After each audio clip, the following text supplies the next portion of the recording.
All right, guys, welcome back to the Phalanx Arms podcast. We talk about all things shooting from gear matches and have some awesome people from the industry come on.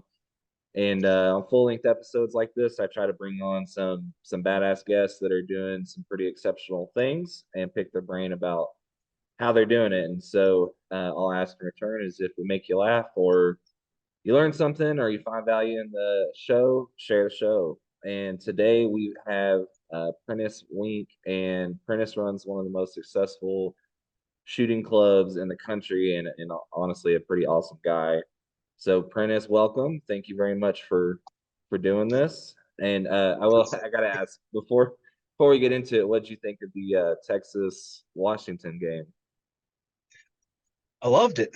A little bit Me of too. clock management issues, but I enjoy good college football. I'm Texas A&M fan, so Yep. wish Aggies would have had a better year, but they didn't. And second favorite team's whoever's playing Texas. So let's go Huskies. Yeah. Yeah, I was glad to see it. I was tired of hearing about it. But tell us a little bit about yourself and your range. So I actually am unique in the situation that I don't own the range. I just maintain the props and steel, and we rent it for our matches. So I'm not a range owner, which I think that's a lot of headache off of my shoulders. For sure. It's been a good relationship with Triple C as far as I pretty much get to run the matches when I put them on the schedule and I don't have any issues. And where we're located, yeah, it may be cold, it may be wet, it may be muddy, but we can get people in and out of the range, and we can run matches when we schedule them. That's awesome. Well, yeah, so um y'all host two national 2-day matches every year and then monthly rimfire and center fire matches, right? Yes, sir. We host the Leopold Steel Classic, Leopold Best in Texas for the two-day nationals, and then excluding a couple of months on the center fire side just because of the 2-day matches or the farmer behind the range getting his crop out of the ground. We hold monthly center fire, and then rim fire is every month. The third Saturday of every month, we have a rim fire match. Okay. Awesome. So the the big reason I wanted to talk to you, so all of your matches they sell out really fast. They're big matches. I think there's y'all have some of the biggest, well, you have some of the highest attendance 2-day matches in the country, and y'all probably have the biggest club matches month after month. Um, I have some ideas on how y'all do that, and we'll kind of get into it. But I mean, what is it that how do y'all do that? I think the biggest thing is consistency. We're consistently putting the matches on. We don't cancel matches. I think I've rescheduled one 22 match early on, before 22 ballistics and kestrels and all that stuff kind of got into the rimfire world where we had 50-mile-an-hour winds. And I Yeah. don't think you could have put full size IPSCs out there and had fun. Yeah. But other than that, we're consistent, and we're consistent with there's going to be water in coolers, whether it's hot, there'll be ice water. If it's cold, there'll just be water in coolers. We have food at every match, Hmm. and the course of fire is favorable to a new or intermediate shooter. Okay. We still have top end shooters that come and shoot, and I feel like they still get value, but we focus on the new and intermediate shooters with our courses of fire, making sure those guys are having fun and hitting targets. Yeah. Okay. So that's a big part of what I saw, or I guess what I see with what you guys do is I think there's so much geared towards bringing in more and more people and new people and making sure it's fun. And so one of the things I thought was really cool that y'all advertised for like the upcoming match is that it's not only do y'all is it open to spectators, but y'all encourage spectators to come check it out. And I honestly don't know of anybody else that does that. Why? What's the deal with that, or how did y'all come up with that? The spectator deal is we had enough shooters be like, hey, my buddy wants to come watch. Is that okay? And I mean, I've never even hesitated about, yeah, that's just fine. Like, come on. And after 10, 15 people say it, you kind of just are like, maybe we need to make a post because we've had enough people come in and say, well, I followed y'all for 2 or 3 years on Facebook or Twitter or Instagram, and we didn't know your spectators were available. So we started advertising as it's spectator available. Now, I'm the first to tell people it's not a spectator friendly sport. It's not a football game where everything's going on right there and it's easy to follow. Right, I mean, you need to bring some binoculars and you need to understand the targets are a long way off in center fire. right. But I do think that's cool. I mean, if anything, they can come and at least have a little bit of an understanding of what the heck's going on. Yep. Um, okay, then also at the 2 day matches, y'all have vendor booths set up where people can come talk to, manufacturer reps or, check out products and try them out. Do you know who all is going to be set up for the Steel Classic match? So we're still finalizing that up. Leopold will obviously be there. The Manners will be there. The 18 Precision with Brian Allen will be there. Um, Thunder Beast will be there. We're not sure how much product they're going to have just because SHOT Show's that following week. Mhm. Austin Lang, which is a new chassis manufacturer for specifically for Tikas. Oh, okay. He'll be there, so that'll be something that I know a lot of guys probably have Tikas sitting in the back closet. They bought it thinking, all right, I can get in, and then decided I wanted to go with the more custom route, and there's just not a whole lot of availability for Tikas, so he's going That's to try to awesome. fill that void. WeBat will be there. They always bring a ton of bags, so if there's something you want to look at or try or buy, they have it there. Awesome. So one of the things I think y'all really excel at, and I don't think I see it anywhere else, is y'all's loaner program. Uh, can you kind of tell us about that? I mean, y'all Um, have an insane amount. But I mean, yes. I guess explain to people what y'all have and I guess how that kind of came about. So it really started with the rimfire, and it started with us building a Ruger RPR, just going to Academy, buying it off the shelf, throwing a Mark V on top of it, and just having it there if somebody's gun went down. We've got a backup. And then well, can I just buy the ammo and use it? Yeah. And then it turned into we bought 3 Voodoos. And we had some chassis and stock manufacturers reach out to us and say, hey, we'd like to put our equipment on your loaners. And we're up to 922 loaners.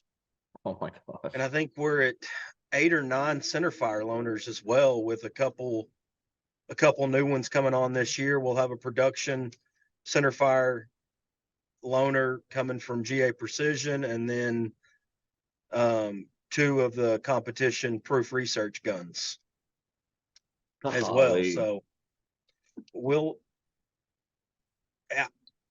we can accommodate 9 shooters on centerfire side, and on rimfire it's really unlimited because I've had an entire squad where they all run the same loaner because the barrel never heats up. I just ask them, hey, spray this solution on the snake and pull the snake through every half a stage.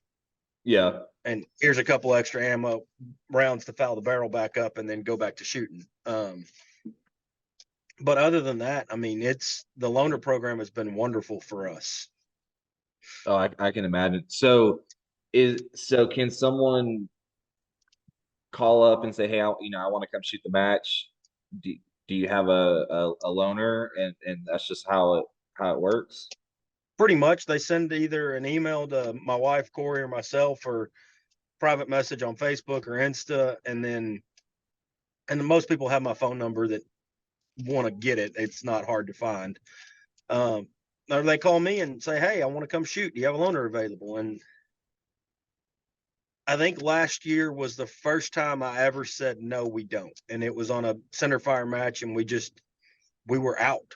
We had every loaner out, including my own personal rifles.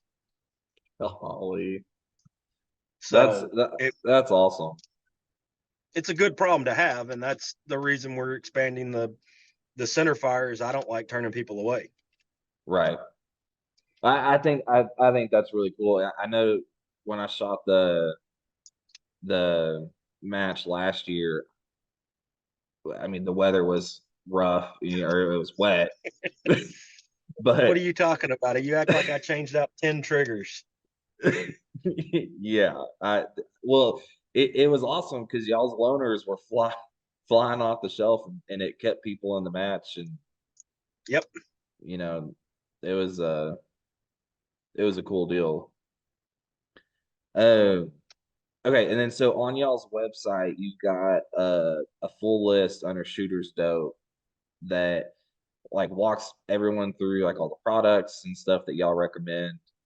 Um, that's just and I'm not trying to, I don't know, blow smoke up your butt, but I think y'all just do so many cool things that helps people. And so, I guess, how did y'all come up with that list, and It what's was it was based off what the new shooters, talking to them at matches, listening to them, and hearing the questions they have. And I mean, if we get the same question 5, 6, 7 times, how many hundreds of other shooters have those same questions that just don't know to ask?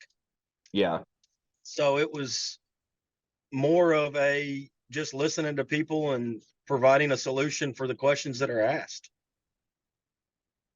that's awesome. Well, yeah, I thought it was cool. Y'all, I mean, there's everything from full rifles to chassis to scope rings on there. So, Yep. um, and so you kind of already touched on this uh with the food, but the thing what I think is pretty neat is all the matches that y'all do. It's not just a match; it's like an event. And one of the big things I think is y'all have some of the best freaking food of any matches, and you do it at all of them.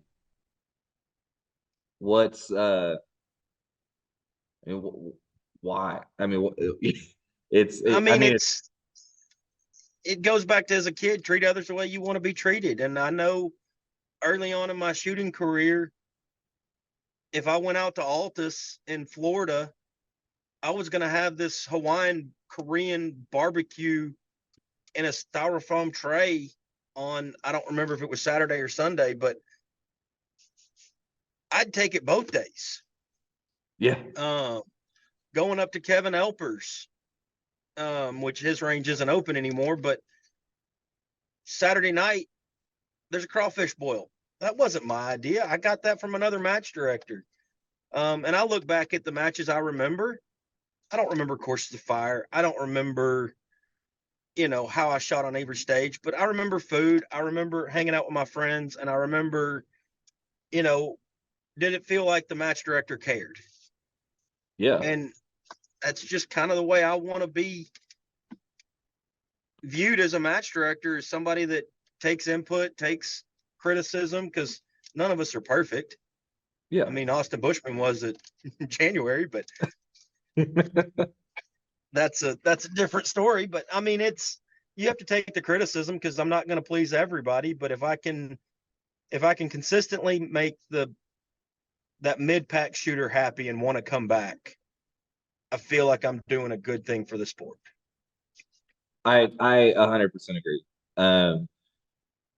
So we'll come back to, but you mentioned so Bushman cleaned the January match last year.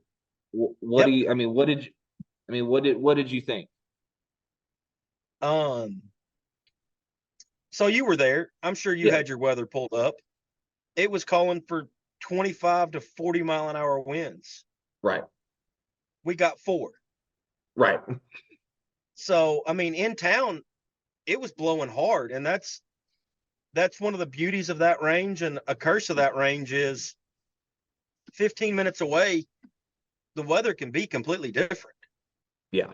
So had we gotten those 25 to 40-mile-an-hour winds, does Bushman still clean it? Maybe, maybe not. I don't know. I mean, he's a phenomenal shooter, but I had so many people tell me they were having fun because they were hitting targets in horrible weather conditions.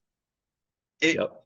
I mean, Sunday morning was awful, and it turned out to be a pretty nice day, but it was still muddy and wet and miserable Sunday morning. And Saturday was just awful Hmm. all day. I'm not going to be bashful about that to anybody. And it's miserable for the match director, too. Right. So and for them to still come up to me and say, hey, I cleaned my first stage, or hey, I didn't zero a stage all day today. I mean, that's fun for me. Yeah. That's what I No. enjoy. No. Well, and so that's it. I think I think it's a really interesting deal because I know when he did that, it was the first time someone had done it, but I also sit there and think, you know, no one else did it, you know. Yeah. I mean, it's but that's why I think that's why I was so interested to pick your brain because there's so much that an elite level shooter like Bushman or any of these other guys can come out and be challenged, and he happened to have a phenomenal weekend, but there was 248 other people there that had a hell of a time. Yep. So, and I didn't get to shoot the one in April last year. How was the weather I compared mean, to January? 180% different. It Yeah. was sunny and 70, and it wasn't just awful. We had our normal 5 to 15 mile an hour winds, and I think Derek Webster won that one by dropping 8 or 9 Wow. out of 170 a shot. So my standard 90 to 95% hit ratio for the winter. Okay. That's awesome. Yeah, I had planned on coming to the match this month and uh didn't work out, but I'll be at the one in April. I like Yeah. it. We'll have Yeah. crawfish. Yeah. Dude, I can eat my body weight in crawfish. It's a favorite.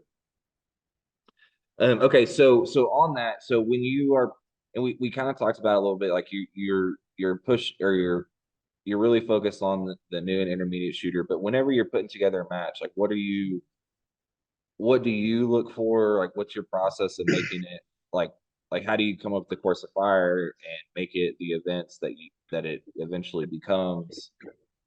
So there's 3 things I look at as far as per stage. You can test finding the targets, you can test reading wind, or you can stress on time. And I don't think you should stress all 3 of them on every stage. So finding targets, go left and right, go near far, that kind of stuff. I like.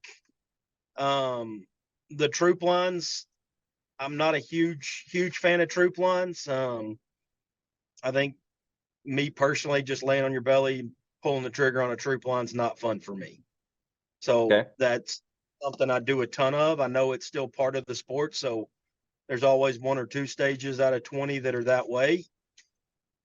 But a near far, a left right, a big small, a KYL, and I mean, I have other match directors across the country that send me courses of fire because I ask for them just to read theirs and see um what they do different and how they do it, and I incorporate that. The things that I found fun at matches, I incorporate into my match. Okay. And And then so, go I ahead. just target sizes. I base it off of, is it prone? Is it positional? Are the guys going to run a bipod front, tripod rear? Are they going to run bag? So I just size the targets accordingly for what I feel like I or another mid pack shooter would run. Okay. And so, do you have kind of a standard for, if you're shooting off of, a prop, what kind of target size that should be? Um, two to 2 to 3 MOA. Okay. It may be it's a 1 mil wide target, but it's only 2 or 3 tenths tall. So it may be like a bobcat where it's a super wide target. You're not going to miss it on wind, but you can miss it high and low. Yeah. Okay. So I mean, it just varies on what it is, and the beauty of running club matches throughout the year, I can test this stuff out in club matches and go back and look at scores and say, all right, no one cleaned this stage. And then ask the guys, like, hey, why is no one cleaning this stage? And they'll tell me Yeah. this target or this position or whatever is hard. So, I mean, I can change the target or change that position. Okay. And I mean, I was thinking about this when I was getting this together. So, I mean, with having roughly 20 club matches and two 2-day matches, how do you come up with that many courses of fire? Um, I'm fortunate that we've got a lot of props. On the center fire side, I've got two ranges basically, the tree and the ridge. Hmm. So we can alternate between the tree and the ridge so it doesn't feel like the same match every month. During the summertime months, we kind of wear that ridge out because it's hot and there's shade. Um, and then on the rimfire side, I just try to move props back and forth between the two ranges to where, and I keep a list on my phone of last month's match, and I try not to repeat any of the stages or any of the props. Okay. Yeah, because I haven't, I mean, you're a decent ways away. I haven't shot any of your club matches, but Yeah. I was just, that's a tremendous amount of stages and targets. And so one of the other things, so how do you come up with your ideas for props? Because I will say when I shot there last year, I shot off of props that I had never seen before. I'm assuming you're talking about the big green barricade wall. Well, that was one. The one that's like built out of 2x4s and like pivots was one. Swinging Um, windows. That's a fan favorite. it kicked my ass. I'll tell you that. Then there's the one that's made out of like the cedar posts, and it's got like the 45s on the sides. Yeah. I mean, it was just a lot of unique stuff. Stuff I've seen at other matches. Like I'm not trying to reinvent the wheel, but if I see a prop that's I think would be fun to shoot off of and cool, I'm gonna ask the match director, hey, can you send me dimensions? I mean, I did that with Adam up in Indiana. I saw a prop off Facebook he posted, and I asked him to send me the dimensions. So And which one was that? it was his version of the sticks, but it was mobile. It was Okay. on skids so that I could just pick it up and move it. And instead of the helicopter being where it is, I could put sticks there. And it allows me, I'm more into the mobile props now because it allows me to put stuff where I would normally just have a bench troop line. Well, now I Mm, can put a position there and move a troop line somewhere else so that guys can shoot different angles and different wind. that's awesome. Okay. And in that big green wall, how'd you come up with that? Because that thing's something else. Literally, me and my former business partner talked, and we talked about all the different barricade shapes and positions and things that we had seen at other matches, and said, and why don't we hire a welder to come out and just build it all into one? Like, just build everything into one. And this was right when the fortune cookie game changer bags were coming, right before they came out. So people weren't running those type bags to where everything's just a flat surface. Yeah. Um, and nowadays you just throw a tater tot in the window and you're done. Yeah. But yeah, I remember shooting that. That was the first. Um, actually, was it 11 positions last year? Yep, that was 11 positions, single target 11 positions. Yeah, that was the first time I'd ever had to move that much, and I was stressing about it, but And I try to make every stage finishable as well.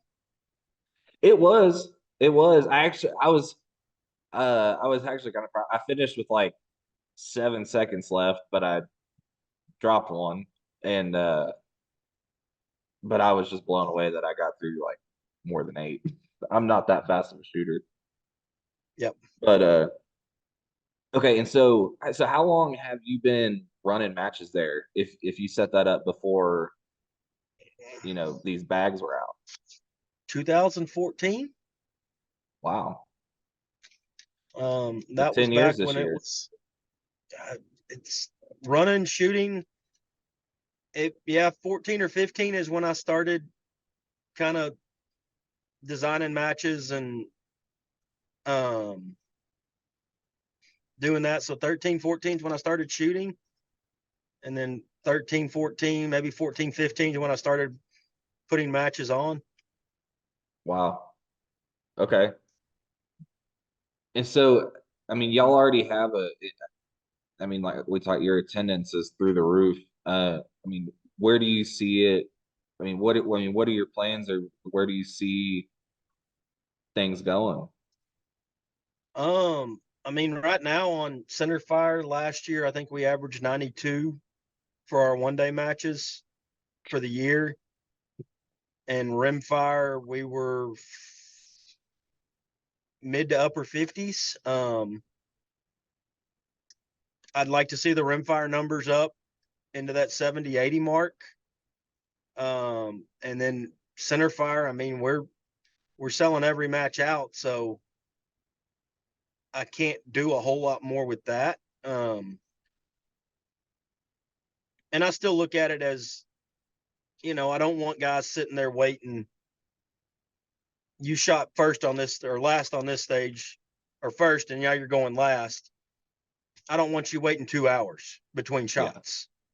Yeah. So if we keep it around that 10, 11 mark, we're 35, 40-minute turn times. Yeah. And, 40 minutes doesn't seem like much, but you're sitting there waiting. It's a long time. Yeah. I mean, that's unreal. I mean, to have, to average 100 shooters for a club match. I mean, that's insane. I don't know. I mean, granted, I haven't shot club matches all over the country, but damn, I mean, I don't know if anyone's coming close to that. The Southeast, they do when they're running their quarterly matches.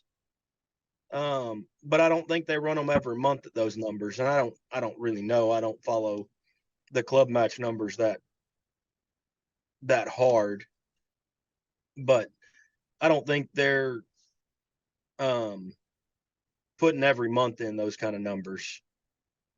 And Yeah. I think that goes back to people know rain or shine, hot, cold, does not matter. They're going to run a match on the second Saturday of the month, and they're going to shoot regardless. So, and like this week, it's been raining all week. And if I was going to run a match this weekend, and let's say I had you laying in mud, I'm going to change it because I don't want to lay in mud. So Right. instead of shooting the rocks, I'll just move you up to the sticks. It's the same skill set. It's just you're off the ground. Yeah. And I think shooters do appreciate that of I'm not scared to change something to make the experience better. Yeah. But I just think that's pretty remarkable. So like we have, there's a newer range close to me that I think they did a phenomenal job with it, and it's growing. But I mean, I couldn't imagine having 100 guys show up for a club match. I think it just goes to show, how much work y'all put in, and it seems one of the things. So y'all are on social media constantly, uh, either putting pictures out or videos or something like that, but it just seems like it's a family when people show up, or y'all have your own little. I don't want to say cult following, but you have a very tight knit group of people. And we want it to be a family. We want it to be where people want to hang out and all that. But I always revert back to I talked to a bunch of the OG PRS shooters because it originated here in Texas. So we have a bunch of them, and they're always like, "I want the OG matches," and I'm like, "No, you don't. You don't want to shoot full size IPSCs at 600 yards now.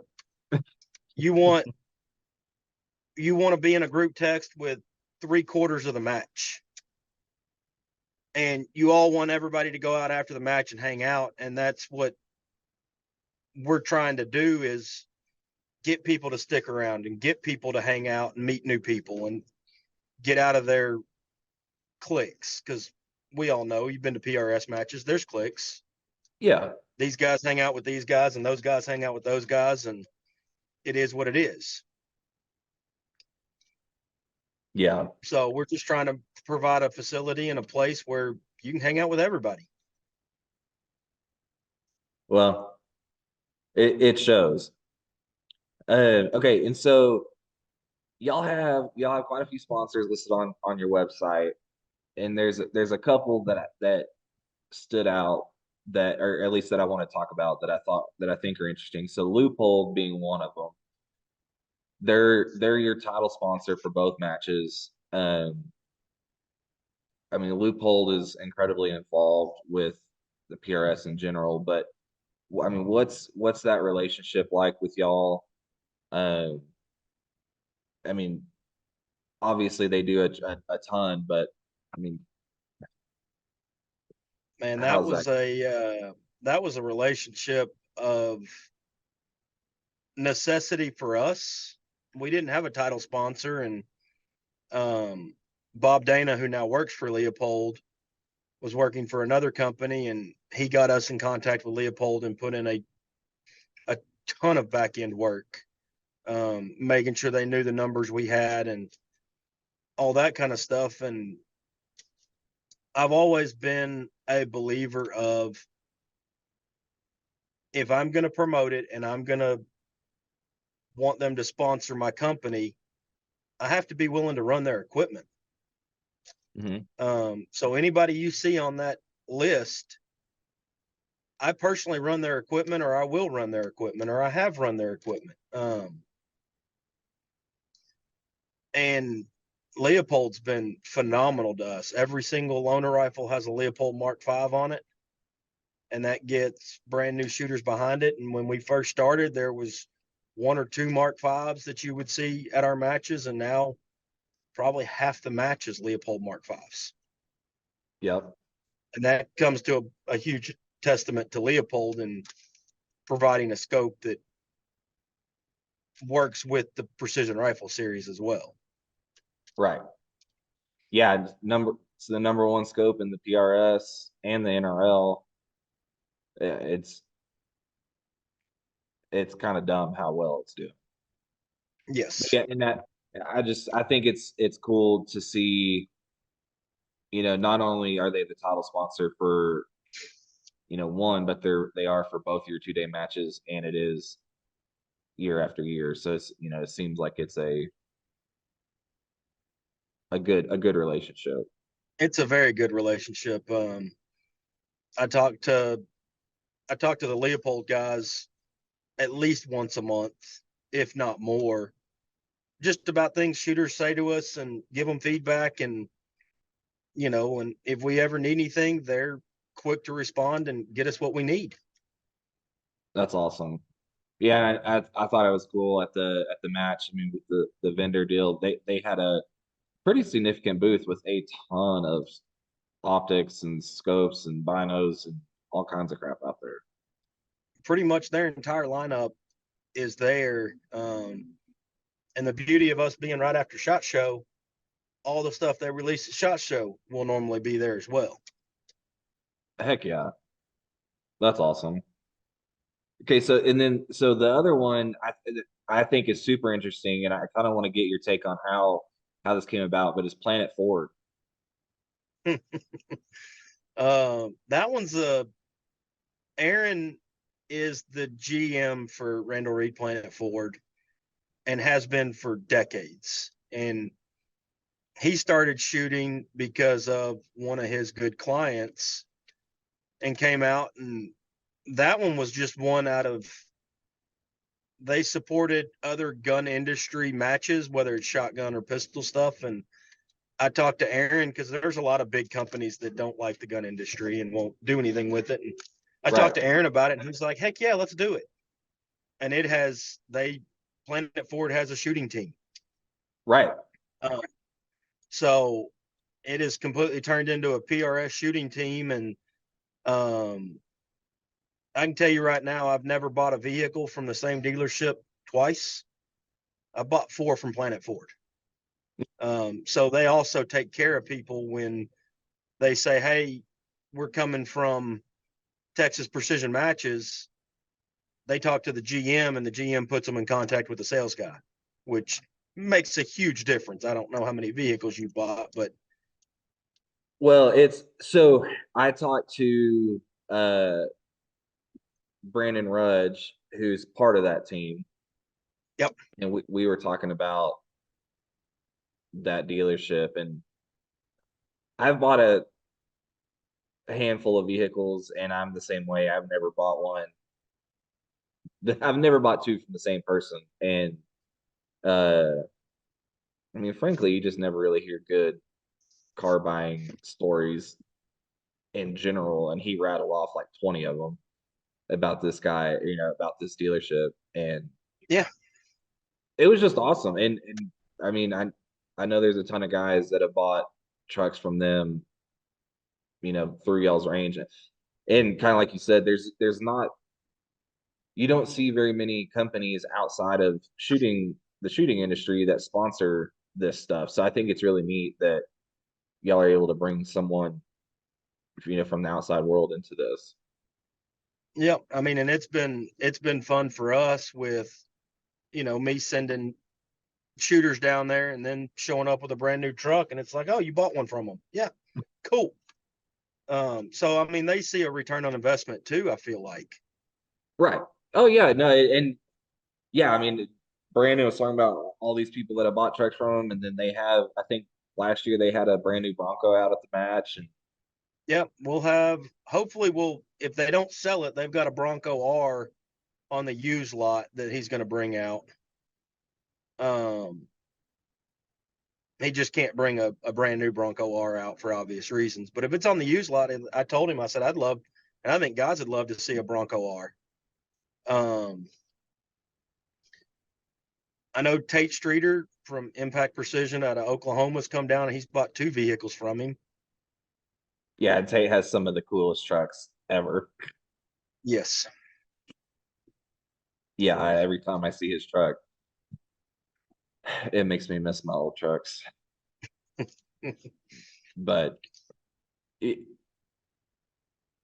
yeah, it's just I just thought that one was really cool. You just don't see, and I want to see more companies outside of shooting manufacturers coming in and helping to. I think that's inevitably how we're going to get this to the next level. I mean, I'd love to see Nitto or Goodyear. I mean, we all have trucks, we all drive vehicles. Like, I'd love to see a tire manufacturer, or, a gas company or something like that come on board as well. I mean, that's Yeah, where I feel like you could start getting real marketing dollars into the sport, and then you can start looking at, TV and trying to televise it. yeah, I 100% agree. I think companies like that and like Under Armour and some of these large companies that we all use on a daily basis. That Yep. do you have? So if you could get any company that's not shooting affiliated to come sponsor a match, who would it be? That's a tough question. I mean, that's a super tough question because I don't know what market would be most beneficial to the sport. I mean, I would look at it from, is it going to get more eyes on the sport? I know Under Armour has a huge following, social media wise. Nike has a huge following, social media wise. Hmm. I mean, one of those clothing brands or shoe brands would be awesome. But it's also got to be useful for the sport. Right. Yeah. It's something I've thought about a lot the last 6 months, trying to uh, think about how we get it to this next step. Of kind of like Ken talked about at the finale, like you know where guys can do this for a living, and maybe Yep. it is on national TV and that kind of deal. Uh, so one of the other things, so where a lot of, and I don't know if, because I can't remember your range exactly, but I know there's a big chunk where your targets are in water. How, how much?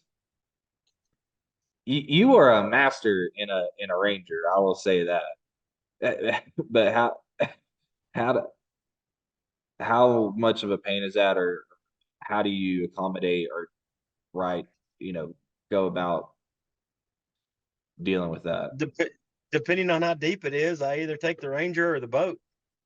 You have a boat I've out got a there? boat. Yeah, I've got a boat with a mud motor on it. So if it gets too deep, I just take the boat. Um, and there's been matches where I've had to take boats, and that it takes a lot more time to go fix or paint or do anything when it's wet. Like right now, it's bone dry in that bottom. There's no Really? water in that bottom. So for as a match director, it's so much easier. But I prefer, you know, a foot of water across the whole thing because it's so much more enjoyable for the shooter. Why is that? Instant gratification on splash, or there's a whole lot less arguments on I missed that because no, your splash was 90 yards behind the target. Yeah. You didn't miss it or you didn't hit it. You definitely missed it. So when it's dry out there and that grass is shin to knee deep, it's thick. and Yeah, there is zero report for misses. that makes sense. Now I do remember there was one stage. Uh, it was kind of a troop line deal, and there's like a platform, a wooden platform, and it has like an X brace underneath it. Yeah. So okay, so and I think there was a turkey that because Yep. it was like three targets, I think, and I think it was the middle one, and it was wrecking people. And every person, like when we came up on the squad behind us, be like, "Oh, the range is off. We're all missing it," and then we would range it, and it was right, and then people would, but it was the way that it was hitting the target. I think it was just so slightly off centered from the T post that when it would hit, it would spin a certain way, and the splash in the The water would do splash. something. Yeah. I had never had to deal with that. I thought it was cool, but it was funny watching people lose their ever living mind off of trying to figure out why they were missing this And freaking my turkey. favorite is, we're last stage of a 2-day match and come up and the whole squad's like, this stage is, or this target's wrong distance. No, 19 other squads have shot it, and it's probably not wrong. Yeah. Uh, so I'm sure it happens, but people like if people get frustrated or whatever, how do you I guess minimize that, or if when it does happen, how do you handle it? I I range a truck. So I park my truck at the prop and I range from the target to my truck. Okay. So I have, I'm not going to say eliminated, but I have cut way down on wrong targets. And the other thing is, I run a ton of matches. So I know that from this prop to that berm is this distance. Right. So there's ways that I have minimized the wrong distance. And then I've got buddies that have Veltronic 21s that on Friday you'll see me running around with his Veltronics, and I just triple check. Yeah. And if something's wrong Friday night, I go fix it. If it needs to go back 10 yards or come in 10 yards, I'll go fix it. Yeah. Okay. Yeah, it's just something I mean, I don't think it happens very often, but I mean, I know people do get frustrated for a multitude of reasons. I just always think it's interesting to hear from the match director side of, can you tell us a funny story of you don't have to name names or anything, but maybe a funny story of something that happened. Um, this is actually on me. We had a troop line of sharks Okay. over the water in the bottom. It was our January match in 2017 or 18. And it was like 35 degrees. There's like 6 foot of water in the bottom. And the shark target went down. I didn't have a backup target. I don't like throwing targets or stages out. So I went swimming to try and find this shark target. Like literally head underwater trying to find this target for like 5-10 minutes. Couldn't find it. Ended up having to, it was the second or third shooter of the stage, and we all agreed on what the other shooters had hit and not hit, and um ended up throwing that target out. But I was back up at my truck, literally stripped down into my underwear, changing. Um, and I had like 5 or 6 people trying to talk to me, and I'm like, man, I'm a little cold. Can I at least put on some overalls? Like, it's blowing windy. I just got done swimming. Like, I'm gonna put on some clothes, and then we can have whatever conversation you want to have. But give me a half a minute to at least get some clothes on. Oh my God, that would be brutal. It was not fun, and that was the last time I literally gave those shark targets away.